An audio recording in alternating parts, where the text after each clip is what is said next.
जिब्राइल अलैहिस्सलाम के जरिए पहला फरमान फैला कि इकरा, मतलब पढ़ो, इकरा बिस्मि रब्बिकल लज़ी खलक, ऐ नबी तुम पढ़ो अपने रब के नाम से जिसने तुम्हें पैदा किया। बताइए उस समय हमारे नबी सल्लल्लाहु अलैहि वसल्लम की उम्र 40 साल थी। 40 साल की उम्र में उनको नबूवत दी गई है। आप बताइए अगर अल्लाह तबारक व तआला चाहते तो कहते ऐ नबी पढ़ाई वढ़ाई छोड़ो, तुम पहले बुढ़ा गए हो, कम से कम तुम माल और औलाद के बारे में सोच लो। लेकिन नहीं, उन्होंने कहा पढ़ो इकरा, क्योंकि इसकी महत्व ही ऐसा है। जो आदमी पढ़ेगा, डॉक्टर भीमराव अम्बेडकर ने कहा था कि शिक्षा वो शेर की दूध है, जब तुम पियोगे तो दहाड़ोगे। अपने अधिकारों के बारे में जान सकते हो, आप क्या गलत है क्या सही है उसका मूल्यांकन कर सकते हो। जब तक आप अपने बच्चों को नहीं पढ़ाओगे तब तक आप कुछ नहीं कर पाओगे। आप बताइए हमारा समाज कितना आगे बढ़ गया है। आप देखिए एआई टेक्नोलॉजी कितना आगे बढ़ गई है। आप देखिए हर घर में मशीनें काम कर रही हैं। आप अपने घर की मूल्यांकन कीजिए, मसाला पीसने से लेके कपड़ा धुलने तक मशीन आ गया है। ये कौन लेके आया है एजुकेशन? जब तक हम एजुकेट नहीं होंगे, अपने बच्चों को पढ़ाएंगे नहीं, लिखाएंगे नहीं, समझाएंगे नहीं, उन्हें अच्छी आदतें बताएंगे नहीं, तब तक कुछ नहीं होने वाला है। बताइए हमारी कितनी भागीदारी है। आप किसी भी प्रोफेशनल चीज में ले लीजिए, आप डॉक्टर, आप जाते होंगे ना, अगर MBBS आपको मिलते होंगे, MD मिलते होंगे, आप अगर 100 डॉक्टर पा जाओगे तो 1-2 कहीं मिलेंगे नाम के आपको। आप हजारों पुलिस से मिलिएगा, 1-2 कहीं प्रशासन में आपको मिलेगा। क्यों? वो कौम एजुकेशन में पीछे रह गई, जिस कौम का मकसद ही था एजुकेशन और पढ़ाई और लिखाई। आप बताइए नबी सल्लल्लाहु अलैहि वसल्लम को उसके बाद 23 साल मिले, 63 साल में उनकी वफात हुई। तो नबी सल्लल्लाहु अलैहि वसल्लम ने देखा कि हमारी जो कौम है वो एजुकेशन को इतना इम्पोर्टेंट नहीं दे रही है। तो उन्होंने कहा तलबुल इल्म फरीज़तुन अला कुल्ली मुस्लिम, मुसलमानों तुम पर इल्म फर्ज किया जा रहा है जैसे कि नमाज फर्ज है। यानी कम से कम कैसे भी कैसे करके इनको एजुकेशन दिया जाए, ये मकसद है। लेकिन आज हम लोगों का सिस्टम बदल चुका है, हम लोग सिस्टम ही खराब करके बैठ गए हैं। आप बताइए हम या तो मदरसे में सिर्फ पढ़ाएंगे या तो हम सिर्फ बोर्डिंग में पढ़ाएंगे। क्यों ऐसा क्यों हो रहा है? हमारे समाज के जो जिम्मेदार लोग हैं वो समाज के बारे में नहीं सोचते हैं। कम से कम जो डोमिनेटेड वर्ग है, जो पढ़ा लिखा वर्ग है, जो एजुकेटेड वर्ग है, उनको तो समाज के बारे में सोचना चाहिए। हर कोई नहीं सोच सकता, लेकिन एक दूसरे पे सबकी डिपेंडेंसी होती है। तो उन्हें चाहिए कि एक ऐसे शिक्षा का ऐसे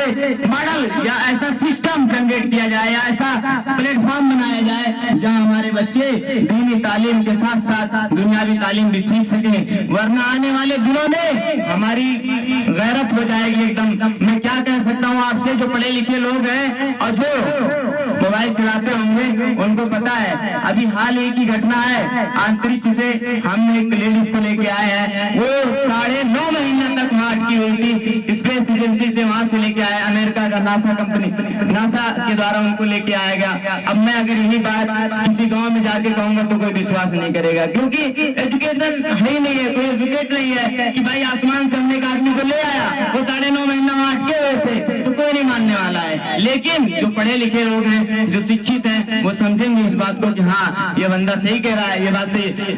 कुछ समय पहले भी 2-3-4 महीने मतलब साल भर की बात हो गई होगी, चंद्रयान लॉन्च हुआ था। हम अपने पिताश्री से कहने लगे कि अब वो ऐसी बात है, वगैरह कहा तुम लोग तो एकदम ऐसा लग रहा है जो भी कह दो हो जाएगा। लेकिन जब वो जाते हैं, हमारी बातें भले ना माने, लेकिन जब हमारे से बड़े लोगों से, किसी डॉक्टर, किसी पढ़े लिखे लोगों से मिलते, जब वो कहते हैं तो मानते हैं। क्यों भाई? जाहिर सी बात है कि उनके समय वो चीजें नहीं थी, हमारे समय वो चीजें आ गई ना, इसलिए उनको लग रहा है कि ये चीजें नहीं हो सकती, लेकिन हो रही है। समाज बदल रहा है, आपको भी बदलने की जरूरत है। मेरे कहने का मतलब ये है कि एजुकेशन को महत्व दीजिए, आप अपने बच्चों को पढ़ाइए, एजुकेट करिए। लिटरेट नहीं करना है, एजुकेट करना है। आप हमेशा न्यूज में देखते होंगे कि भारत की साक्षरता दर 76%, 78%, 80% ऐसे करके बढ़ती रहती है। नहीं, ऐसा नहीं है। आप समझ नहीं पा रहे हैं, लिटरेसी में और एजुकेट में दोनों में अंतर होता है। आप कहते हैं ना, जैसे मैंने कुरान की एक आयत पढ़ रहा हूँ भी, आप समझ सकते हैं उस बात को। इन्ना आतैना कल कौसर,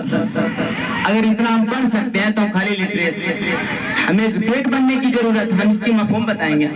इन्ना तैना कल कौसर है नबी, मैंने तुम्हें आज जो कौसर दिया, यानी अगर ये बात हम समझ गए तब हम एजुकेट है। यानी हमें ऐसी एजुकेशन की जरूरत है जिस एजुकेशन से हम अपना फ्यूचर संभाल सके। जिस एजुकेशन की जरूरत है, नाम मात्रा की पढ़ने की जरूरत नहीं है। आप ऐसे पढ़ के क्या करोगे? जब आप एजुकेशन आप पढ़ लिए 12 तक, आप एक चीज और मैं आपको बताऊं, एजुकेशन और एआई टेक्नोलॉजी इतना आगे बढ़ रही है कि जो शहरों में रहते हैं उनसे पूछिएगा ड्राइवरलेस गाड़ी आ रही है। इसका मतलब बगैर ड्राइवर की गाड़ी अब चलेगी। ट्रेनें आ रही हैं ड्राइवरलेस, रोड बन चुके हैं, और हम कहाँ हैं? किस गर्दिश में फंसे हुए हैं? हमें ऐसे सिस्टम को बनाने की जरूरत है, और जो हमारे समाज के जिम्मेदारान लोग हैं उनको सोचना पड़ेगा कि हम ऐसे सिस्टम को प्लेटफॉर्म को मुहैया कराएंगे लोगों के लिए, ताकि वो अपनी दीन के साथ साथ दुनियावी चीजों को भी समझ सकें और अपने आप को बढ़ सकें। बोल लो कहता रे मेरा बच्चा तो पढ़ रहा है सेंट जीवियस में, बोलो अरे मेरा बच्चा तो हाफिज बन रहा है, मुझे क्या जरूरत है? सब अपना अपना देखें। एक कहानी बताकर मैं बात खत्म करूंगा, लेकिन कहानी से आप समझ जाएंगे कि पूरी समाज एक साथ कैसे जुड़ी हुई है।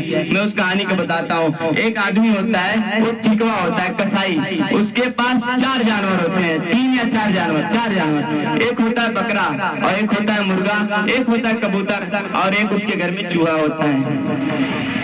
एक दिन क्या होता है, चूहे ने क्या करता है, गेहूं की बोरी को काट देता है। कसाई बहुत नाराज होता है, कहता है आज मैं मार्केट से जाके चूहेदानी लाऊंगा और इसको मार दूंगा। जब ये खबर चूहा सुनता है तो आके दौड़ के कबूतर के पास कहता है भाई मुझे बचा लो, और आज मुझे चिपवा मार डालेगा। तो कबूतर जानते हो क्या कहता है? कहता है भाई तू तो जमीन पे रहता, मैं आसमान पे रहता हूँ, तेरा मैटर है तो समझ ले, मुझे कुछ इससे मतलब नहीं है। और रोता है, गिड़गिड़ाता है, लेकिन इस बात की उसको बुलंद होती है भाई तेरा मेरा तो रास्ता ही अलग है, तो मैं क्यों तेरा हेल्प करूं? ठीक है। फिर इसके बाद वो दोबारा जाता है मुर्गे के पास, कहता है मुर्गा भैया आप बचा लीजिए। और कह रहा भाई तू बिल में रहता है, मैं जमीन के ऊपर रहता हूँ, उड़ता गाड़ी कौन सा आता है, तुम उधर जाओ मैं इधर जाऊँ, हमारी तुम्हारी कौन सी वो है, मैं नहीं कुछ कर सकता। अरे भाई हमारे बिरादरी के होते, तुम भी मुर्गा होते, हम भी मुर्गा होते तो हेल्प कर देते। फिर वो रोते रोते उसके पास गया, बकरे के पास। बकरा कह रहा है मैं तो नहीं भाई, मैं तो सबसे महंगा बिकने वाला हूँ इसमें से, मैं तेरी हेल्प नहीं कर सकता, मैं सबसे बड़ा भी हूँ, मुझे रिस्पेक्ट भी अलग तरीके से मिलती है, मैं क्यों हेल्प करूँ? तो क्या करता है, तीनों कथाएं सुन लेता है, रिक्वेस्ट करके चला आता है। इन तीनों को भी लगता है कि हम समाज के तीनों अलग अलग वर्ग के हैं, अलग अलग समुदाय से हैं, तो हमें कोई इंटरेस्ट नहीं है एक दूसरे की मदद करने में, इनको यही फीलिंग है। लेकिन शाम को चिकवा क्या करता है, उसको फंसा के रखता है कोने में ले जाके। तो आपको पता होगा कोने में जो घर का कोना होता है वहाँ अंधेरा होता है थोड़ा, तो अंधेरे में उतना दिखता नहीं है। और रात के समय में क्या होता है, वो जाके चूहे की जगह पे एक सांप फंस जाता है उसमें। अब सुबह उसकी वाइफ गई उसको उठाने के लिए कि चूहा उसको फंसा होगा। उठाने जैसे जा रहे थे उसके हाथ में फन मार दिया सांप ने, और जैसे फन मारा उसने उसको चिल्लाने लगा। फिर देखा तो वो आके लेके गया हॉस्पिटल अपने वाइफ को, दवा ववा कराई। इसके बाद 3-4 दिन के बाद डॉक्टर कह रहा है कि आपके वाइफ को सूप पिलाना पड़ेगा। तो कह रहा अब तो पैसा बचा ही नहीं है, दवा तो हम करा लिए हैं, तो सूप कैसे बनाए? तो उसने सोचा मेरे घर में तो मैंने कबूतर पाल रखी है, लो कबूतर को जमा करते हैं सूप बना के पिला देते हैं। आप सोचिएगा और गौर करिएगा मेरे बात को, मौत की साजिश चूहे की रची गई थी, लेकिन चूहा बचा हुआ है, कबूतर की बलि आ गई है। कबूतर का सूप बना और पिया। फिर क्या हुआ, 10 दिन के बाद उसके घर मेहमान आए। होता है ना हम लोगों में, कोई बीमार होता है 10 दिन के बाद 5 दिन के बाद, जैसे जिसको सहूलियत मिलती है वो आके देखता है कि भाई मेरे रिलेटिव के, मेरे नात बात के, चलो मिलते हैं, क्या हुआ था उनको। तो क्या करता है, कहते मेरा मेहमान आया है, अब क्या करूं मैं, मेरे पास तो पैसे बचे नहीं, सब दवा में लग गए हैं। तो कह रहा था चलो मैंने तो मुर्गा पाल रखा था ना, अब मैं मुर्गे को ज़बह करता हूँ। एक एक करके सबकी बारी आएगी अगर एक दूसरे की हम हेल्प और सहयोग नहीं करेंगे। उस चूहे की मौत की बारी थी, सबके पास वो मदद मांगने गया था, एक ने भी नहीं मदद दिया और कहा हम तो सब अलग अलग समुदाय से हैं, हम तो अलग अलग भिन्न भिन्न वर्ग से हैं, हम क्यों तुमको सहायता दें। आखिरकार कबूतर भी मारा गया और उसी दौरान मुर्गा भी ज़बह किया गया और घर वाले खाए। फिर इसके बाद जब हॉस्पिटल से डिस्चार्ज हो जाती है उसकी वाइफ, घर पे लेके आता है तो खुशी मनाने के लिए उसने कहता क्या करे, कहता मैं भंडारा करूंगा, बकरे की भी बारी आ गई। सोचिए आप कैसे हम एक दूसरे से कनेक्टेड हैं। अगर हम एक दूसरे की चीजों को, समस्याओं को, परेशानियों को नहीं समझेंगे तो एक एक करके सबकी बारी आएगी। कौन पता किस हिल्ले बहाने किसकी बारी आ जाए। इस चीज को समझने की जरूरत है। बकरा भी मर जाता है, फिर कार चूहा बच गया। साजिश जिसके साथ रची गई थी वो बचा, और जिसके साथ नहीं थी तीनों को तीनों मरे। वो कहता है ना, एक शायर कहता है कि उम्र भर हम गलतियां करते रहे, उम्र भर हम गलतियां करते रहे, धूल तो मेरे चेहरे पे थी और हम आईना को साफ करते रहे। तो हमें चाहिए कि हमारे समाज के जो जिम्मेदार लोग हैं और जो और भी लोग हैं जो एक दूसरे को सहयोग कर सकते हैं वो करें, और ये ना सोचे कि वो मेरे समुदाय का नहीं है, वो मेरे जात का नहीं है, वो मेरे बिरादर का नहीं है, वो मेरे धर्म का नहीं है। बारियां सबकी आएंगी एक एक करके, पता नहीं कौन साजिश रचेगा और किसके किसके जाल में हम फंसते जाएंगे। इसलिए हमें चाहिए कि हम अपने बच्चों को अच्छी से अच्छी तालीम और शिक्षा दें और अच्छे स्कूलों में उनकी दाखिला कराएं, और ताकि हमारे बच्चे के आने वाले जो फ्यूचर हो वो कम से कम उनके हिसाब से मिले, ताकि उनको रोजगार ना करना पड़े छोटे मोटे। आप सोचिए एक मजदूर अगर मजदूरी कर रहा है एक दिन में कितना कमा लेगा। कलम की कमाई होती है, ये जान लेना। अगर एक डॉक्टर बनता, आप जाते हो 5 मिनट हाथ पकड़ता है, कहता भाई आला लगाओ इसको, इसकी बीपी चेक करो, 500 रुपए फीस ले लेता है। लेकिन आप पूरे दिन मजदूरी करोगे, मसाला दिन भर घाम में करोगे वही काम, तब जाके 400 रुपया बनेगा। आज देखो जितने घर की डिलीवरियां होती है लेडीजों की, सब नॉर्मल डिलीवरी कोई नहीं होता है, सबको हॉस्पिटल ले जाना पड़ता है। एक मरतबा ले जाने में 40 से 50 हजार रुपए खर्चे आपको बैठ जाएंगे। लेकिन जब आपका वाइफ या आपका पति जो भी है, मतलब अगर वो एजुकेट नहीं रहेगा, जो भी आपका बच्चा है, जब उसकी भी यही समस्या आएगी तो कैसे अपने वाइफ को, अपने बच्चे को बचा सकता है। 400 रुपया पर डे कमाएगा वो, तो एक महीने में कितना कमा लेगा? 12,000 कमा लेगा। अब उसको एक अपने वाइफ की डिलीवरी करवाने में हॉस्पिटल से जानते हो कितना खर्चा बढ़ जाएगा?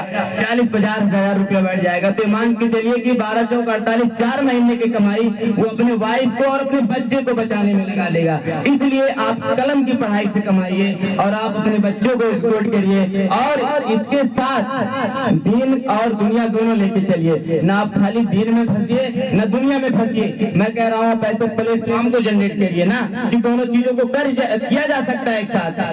ऐसा तो है नहीं कि तेल और पानी का रिश्ता है भाई, पानी नमक चीनी का रिश्ता हम घोल सकते हैं। आप करिए, दोनों चीजों को हम साथ लेके चलेंगे और इंशाअल्लाह हम कामयाब होंगे। मैं आप सभी का सदा आभारी रहूंगा, आपने अपना कीमती हमें दिया। आप थोड़ा समय और रुकिए, हमारे बच्चों का 2-4 प्रोग्राम और बचा है, आनंद लीजिए और उससे सीखिए। जाइएगा घर पे मंथन करिएगा और मेरे बातों को विचार करिएगा। मैं अभी तो उम्र में बहुत ज्यादा नहीं हूँ, आप लोग मुझसे काफी समझदार होंगे, लेकिन मेरे जहन में ये आया क्योंकि मैं उर्दू और इंग्लिश हिंदी तीनों पढ़ा हूँ। मैं मेरे घर में मेरे चाचा जी मौलवी हैं, तो ये माहौल होती है हर घर की कि जो उनके घर में जो एजुकेट जिस तरह का होता है वैसे शिक्षा शुरू में उनके बच्चों को दी जाती है। ऐसे मान के चलिए अगर किसी के घर में डॉक्टर हो तो उनके घर में डॉक्टर बनने की चलन हो जाती है, किसी के घर में मौलवी हो तो मौलवी बनने की चलन हो जाती है, किसी के घर में नेता हो तो नेता बनने की चलन हो जाती है। एक मतलब ये माहौल ही ऐसा है। तो मुझे भी शुरू में प्रयास किया गया, लेकिन मेरी किस्मत साथ नहीं दी। मैं जामिया इस्लामिया दरियाबाद में पढ़ रहा था और मैं वहां से छाड़ दवाली कूद के भाग गया। मैंने कहा 3,000 रुपया कमाएंगे तो क्या मिलेगा उससे। मैं अपनी कथा बता रहा हूँ, ऐसा कहानी है जो मेरे गाँव के जानते होंगे। इतनी शर्मिंदगी हुई, मैं वहां से आया, मेरा बाप कहने लगा नहीं तुझे पढ़ना पड़ेगा। तो मैंने कहा अब क्या करें, अब तो वहां से भाग के गए, अब नहीं पढ़ेंगे, बहुत बेइज्जती होती है। तो कहते हिंदी पढ़ लो। मैंने कहा चलो ठीक है यही पढ़ लेते हैं। फिर यही पढ़ा और आप यकीन मानिए कि मैं मदरसे से पढ़ के गया था, जब मैं यहाँ आया और ये गौतम में मैंने एडमिशन करवाया तो मेरा एडमिशन नहीं ले रहे, तो मैंने भिन्न का सवाल दिया, मैं नहीं लगा पाया, सीधा सीधा जोड़ दिया। कह रहे थे साथ में पढ़ के तुम वहां से आए और भिन्न का सवाल नहीं लगाते, हमारे यहाँ 3 के बच्चे लगाते। तब मुझे आभास हुआ कि हमारे यहाँ एजुकेशन कितना गिरा हुआ है। हमारे उर्दू तालीम में उर्दू को सिर्फ दे के हम कितना नुकसान कर दिए हैं बच्चे का। तब मुझे फिर से शुरू से 7 से 6 से उसी क्लास में पढ़ाया। 2 साल हमारा बर्बाद भी हो गया उस रीजन से, क्योंकि मैं लगा नहीं पाया। लेकिन मेरे पिताजी नहीं माने, कहने लिखो आप, मेरा बच्चा हो जाएगा, कर लेगा अपने आप से। तो फिर मैंने किया, फिर मैंने यकीन मानिए 3 ही साल में मैंने इतनी मेहनत की कि मैं अपने स्कूल में 123 बच्चों में मैं टॉप कर गया अपने स्कूल में। अब बताइए जो बच्चा अभी भिन्न नहीं लगा रहा था 3 साल में, वो कहां से कहां बदल गया। तो नबी 40 साल में पढ़ सकते थे, हम तो 13-14 साल के थे, हम भी पढ़ लिए। तो आप मानिए कि अगर अपने बच्चों को आज से अगर चाहते हैं, अभी इस दिन से चाहते हो, तो सुधार कर सकते हैं। ऐसा नहीं कि आपके बच्चे का समय बीत गया है। चलो अभी हमारे बच्चे भी स्टेज पे आ गए, लग रहा है मैं ज्यादा समय ले लिया हूँ। वैसे मैं आप सभी का आभारी हूँ कि आपने हमारे थाट को, हमारे विजन को सुना, समझा। आप विचार करिएगा। मैं आपका सभी बहुत तहे दिल से शुक्रिया अदा करता हूँ। धन्यवाद। Thank you.